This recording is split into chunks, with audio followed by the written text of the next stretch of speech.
सबको जय मसीह की। इस सुबह के समय हम एक वचन अध्ययन करेंगे जो सभा उपदेशक की पुस्तक 7वें अध्याय के 8वें वचन से है।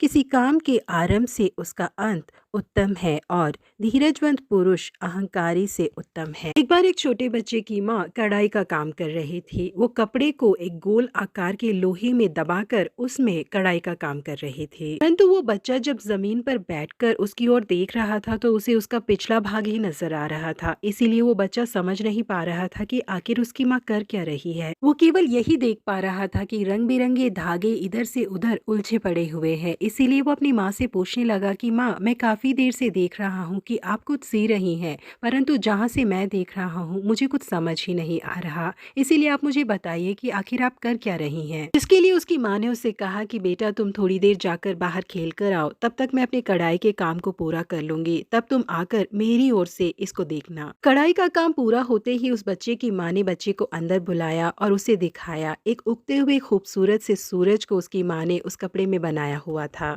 इसे देखने वाला वो बच्चा बहुत ज्यादा उलझन में पड़ गया, क्योंकि जब वो उस कपड़े को पीछे की तरफ से देख रहा था तो उसमें धागे चारों ओर से उलझे हुए थे, परंतु जब उसने सामने से देखा तो उसमें खूबसूरत सा एक चित्र बना हुआ था। अपने बेटे की उलझन को दूर करने के लिए उसकी माँ ने उसे समझाया कि बेटे, इस खूबसूरत से चित्र का प्लान पहले से मैंने इस कपड़े के ऊपर बना रखा था। उसका पीछा करते करते मैंने इस पूरे चित्र को पूरा किया करके उन्होंने समझाया। जी हाँ प्रिय परमेश्वर के लोगों, बिल्कुल इसी तरीके से हम जो पृथ्वी से देखते हैं, हमें परमेश्वर की योजनाएं या परमेश्वर की क्रियाएं समझ नहीं आती, परंतु उन्होंने हमारे लिए बहुत ही ऊंचे और भले योजनाओं को रखा हुआ है और प्रतिरोज वो उसे पूरा करते ही आ रहे हैं। जिस दिन वो पूरा होकर समाप्त हो जाएगा, हम उसे देखकर बहुत ज्यादा हैरान हो जाएंगे। एस्तर नाम की छोटी बच्ची के जीवन में जो घटनाएं घट रही थी उसके बारे में वो बिल्कुल भी समझ नहीं पा रही थी। बचपन में ही उसने अपने माता पिता को गवा दिया और अनाथ हो गई। और उसके बाद एक गुलाम के तौर पर उसे बेबीलोन ले जाया गया। उसको बिल्कुल भी समझ नहीं आ रहा था कि मेरे जीवन में ये सब क्यों घट रहा है, परंतु अनुग्रहकारी परमेश्वर ने उसके जीवन में अपनी जिन बड़ी योजनाओं को रखा हुआ था उन्हें पूरा करने के लिए ही उन राहों से उसे चला रहे थे।